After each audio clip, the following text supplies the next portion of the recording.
Alright, welcome everybody to part 7 of mixing with Slate Digital plugins, where we're doing an entire mix with nothing but Slate Digital plugins, with a few minor exceptions. And we're also doing the same song with nothing but Waves plugins, and then another mix with nothing but stock Cubase plugins. And at the end, we'll compare all three mixes. So today we're going to take a look at the lead vocals, and the next video will be the final video of the series, where I'm going to go ahead and compare the three mixes, but what I'll also do is talk a little bit about some of the automation that I'll be doing off camera.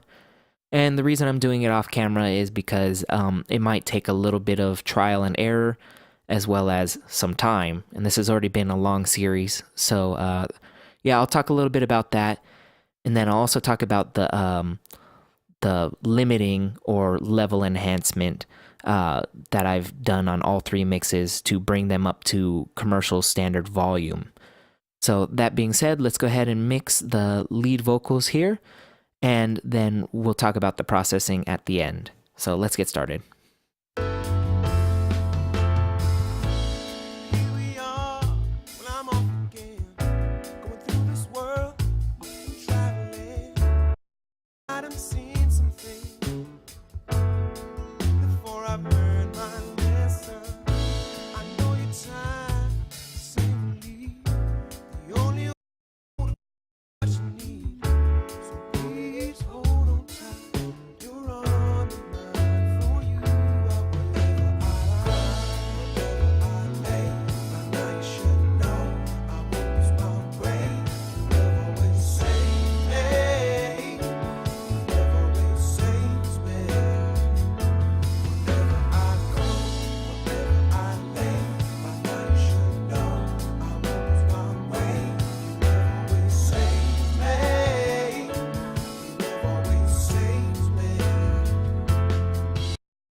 Finally alone, the peace of mind that I've been searching for, and all I seem to hear is the sound of your laughter.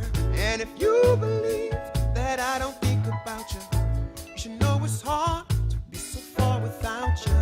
And when you hold my hand, it doesn't matter how far I may be. No, I'm home. I was there like a star. Always lives in your heart. So let's enjoy our time. I'ma lean on you, you lean on me. So good when we're together. By now you should know I won't lose my way. Your love always saves me. Your love always saves me.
let's enjoy our time. I'ma lean on you, you lean on me so good when hey, but now you should know I won't lose my way. Your love always saves me. Your love always saves me. Wherever I go, wherever I lay, now you should know I won't lose my way. Your love always saves me. Your love always saves me. Ooh, oh, oh.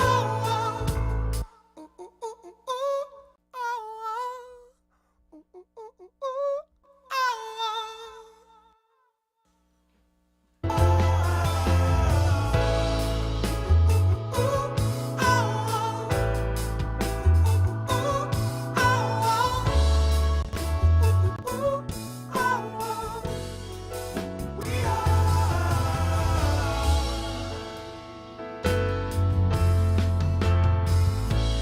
Here we are, well, I'm off again, going through this world, often traveling, and I done seen some things before I've learned my lessons. I know you're tired of seeing me leave. The only way I know to give you what you need. So please hold on tight. You're on the mind for you. I will. I lay. But now you should know I won't lose my way. Your love always saves me. Your love always saves me. Wherever I go, wherever I lay, by now you should know I won't lose my way. Your love always saves me. Your love always saves me. Ooh, ooh, ooh, oh, oh. Ooh, ooh, ooh, oh, oh. We are sitting in this room. Okay, so let's go ahead and check that out. So as usual, on the track level, I went ahead and added the virtual tape machines. This time I'm using 15 inches per second because I wanted to get a little bit of bass bump on the bottom and a little bit of that high-end roll-off because I knew that I was going to be adding some high frequencies here. And that being said, that's also why I added this de-esser as the first plugin in the chain on the vocal bus.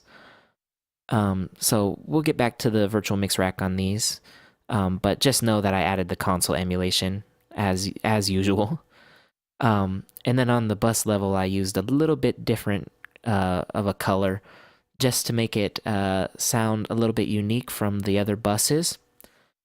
And let's take a look at this EQ here. So what I did was I rolled off about 150 hertz. This is a 6 dB per octave slope, by the way. And then took out some muddiness here at 400. Took out some of the harshness at 4K. Took out some 1.6 because it's a little bit nasally. And then I boosted the top end 1.5 dB at about 12K.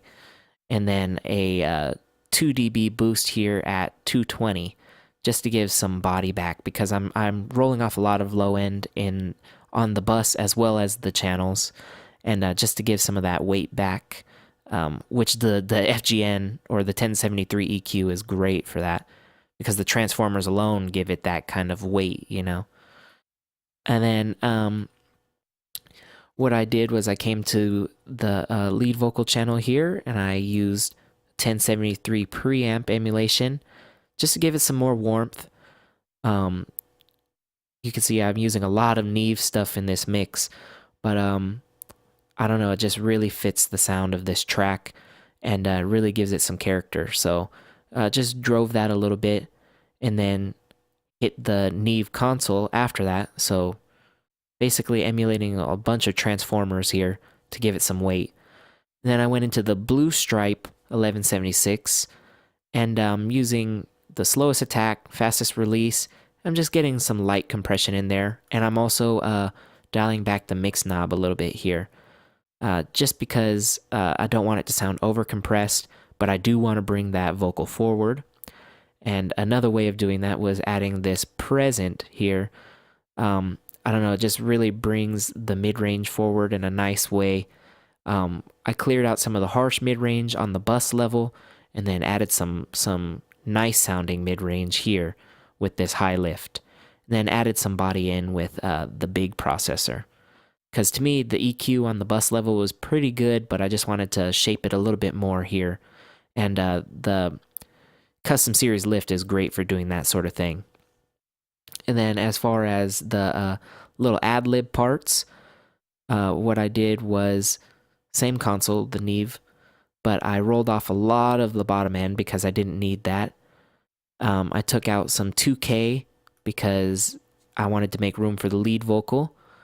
I could have rolled out more of the low mids, but I didn't feel that it was necessary at all because it was sounding pretty clean.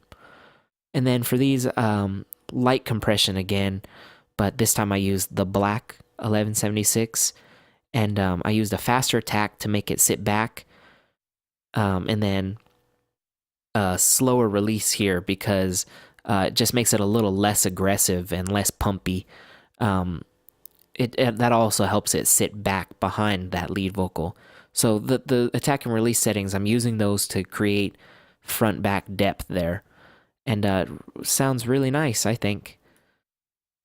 And then on the bus level, I also added the same reverb that I used on the backing vocals. And this is one of our few exceptions from the nothing but Slate Digital plugins rule. So if you want to go ahead and pause this or go and check it out on the backing vocals, you can check out the settings there. The backing vocals video, that is. I'll go ahead and show you the EQ settings just so you can pause that if you want. Okay, so then I added delay once again to add some depth and just a very tiny amount of feedback. I'm using the high cut, and this is a quarter note delay. And I also rolled off the low end and high end of that one and just dialed it to taste volume wise. So real simple. The verb I'm kind of using more for some width. It does give a little bit of depth, but mostly I'm using that for width, as you can see. And then the delay I'm using more for adding some depth, which I was already thinking of depth with the compression and EQ and all that, and but I just wanted to take it a little step further. And the thing about when you're mixing is you have to look at the whole picture the whole time. So I wasn't just thinking of lead vocals right now. I was thinking lead vocals all the way from when I started at the mix bus, as well as the drums and everything. You got to think of the entire picture the whole time. You don't think of one thing at a time. Otherwise, you're not going to get a very good mix. So I hope you learned something new in this video. I hope you enjoyed this video. If you did, please give it a thumbs up. If you didn't, you can give it a thumbs down. That's okay. You're entitled to your opinion, as I always say. If you really liked it, please subscribe. I would greatly appreciate that. I hope to see you in the next video where we're going to do the comparison of these three mixes. And once again, like I said, we'll talk a little bit about the automation there and the limiting. So I hope to see you in the next video, and I hope you have a wonderful day. Thank you so very much for watching.